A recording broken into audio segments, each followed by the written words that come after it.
Buenas, profesor y compañeros. Hoy le vamos a hablar sobre la temperatura y el movimiento de partículas. Yo soy María Paula Castro. Tenemos a Alessandro Esquivel, Camila Esteves y Constanza Vargas.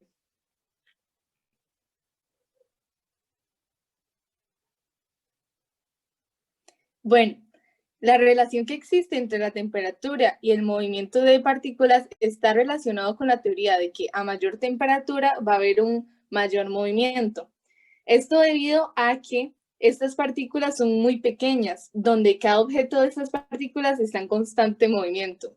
Si se habla de un sólido como un trozo de hierro, este movimiento a temperatura ambiente es muy reducido. En los líquidos, como el agua, tiene un mayor movimiento, pero en los gases, como el aire atmosférico, el movimiento es máximo.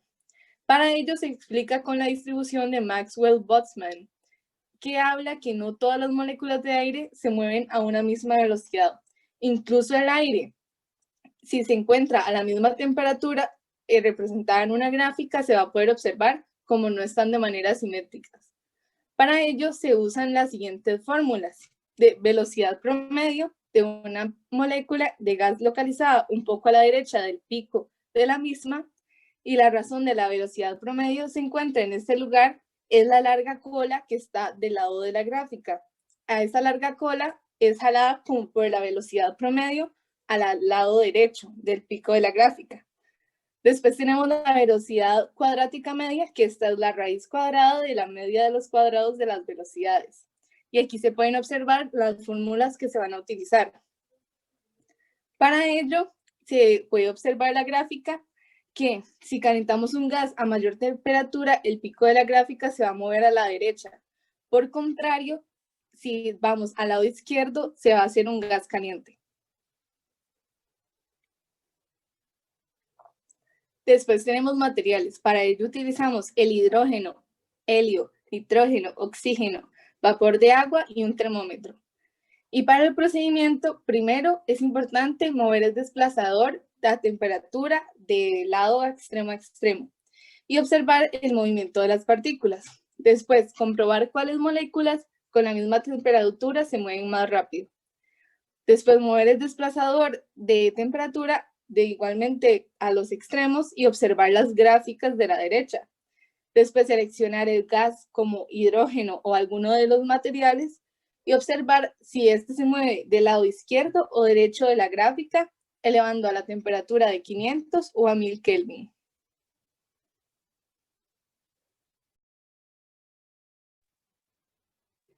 Ok, ahora vamos a pasar al simulador.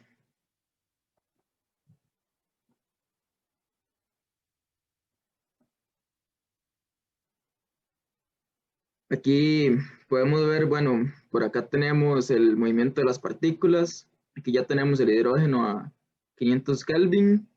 Y el simulador nos muestra ya aquí las velocidades más probables, la velocidad media y la velocidad media cuadrática. También nos da una gráfica para compararlos.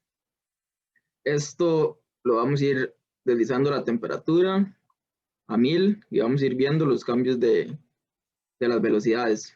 Esto también lo vamos a hacer con los otros gases, con el helio, lo podemos ir comparando y viendo cómo las moléculas se mueven y cómo las velocidades igual van cambiando. Vamos a hacer esto con todos y van a ir cambiando los datos. Para esto tenemos ya los datos en una tabla con la temperatura de 500 todos y cómo van cambiando las velocidades. Estos son los datos que nos muestra el simulador y nosotros para corroborarlo los cálculos los comparamos con cálculos que nosotros sacamos. Aquí podemos ver, por ejemplo, como el hidrógeno en velocidad más probable dio 2031 y a nosotros nos dio 2028. Igual como el oxígeno, la velocidad media nos dio 571 y aquí nos dio 575. Así están todos los gases con sus velocidades y nosotros las corroboramos. Como se mencionó anteriormente, el simulador también nos ofrece la vista de gráficas en las cuales podemos aplicar los conocimientos o la teoría antes mencionada. Podemos observar que en 2 de las 5 gráficas los gases se encuentran a temperatura ambiente, como en el caso del hidrógeno y del helio, y en las otras 3, en el caso del nitrógeno, el oxígeno y el vapor de agua, los gases se encuentran a una temperatura más fría, ya que se inclina la gráfica más hacia el lado izquierdo. Bueno, ¿cómo se puede observar? Al utilizar una temperatura de 1000 Kelvin se puede ver cómo el movimiento entre las partículas aumenta y se puede ver cómo el simulador nos entrega las diferentes velocidades. Esto también se puede observar al cambiar los diferentes elementos.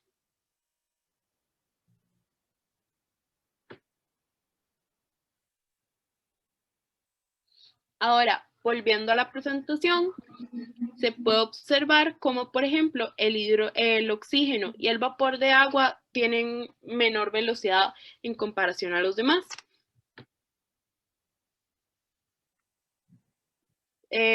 Bueno, aquí podemos observar cómo al realizar los cálculos, estos dan aproximadamente parecido a lo que nos dio en el simulador.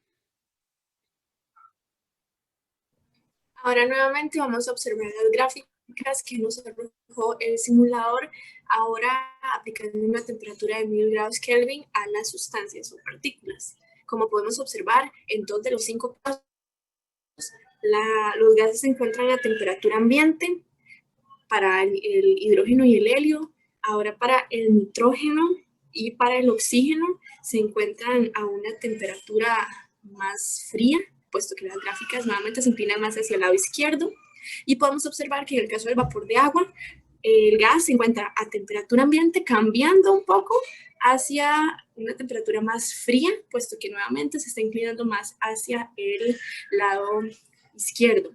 Sin embargo, en esta parte podemos notar algo sumamente importante, y es que con estas dos últimas sustancias, el oxígeno y el vapor de agua, podemos notar algo llamativo, y es que, como se observa en el simulador en este momento, obtenemos 3 datos.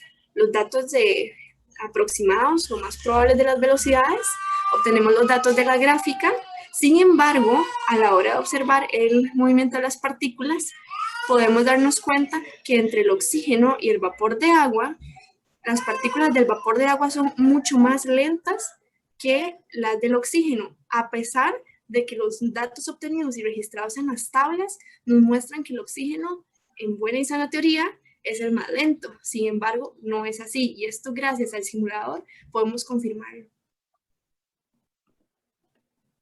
A modo de conclusión, a la hora de realizar el simulador, pudimos aplicar los conocimientos adquiridos a lo largo del curso y pudimos observar la gran importancia, la influencia que tiene la temperatura y la masa de las sustancias a la hora de calcular, o en este caso, como hicimos, registrar los resultados de las 5 sustancias analizadas, como lo fue el hidrógeno, el helio, el nitrógeno, el oxígeno y el vapor de agua. Pudimos notar y diferenciar que no necesariamente, pese a tener resultados en números, por decirlo de alguna forma, en las tablas y observar las gráficas, no necesariamente podemos determinar con estos 2 datos cuál es la sustancia que tiene un menor movimiento de partículas, sino que lo hacemos y lo determinamos al observar meramente el movimiento de estas en el simulador, y por tanto concluir que la sustancia con menor movimiento de partículas es el vapor de agua. Y listo, finalizamos. Muchas gracias.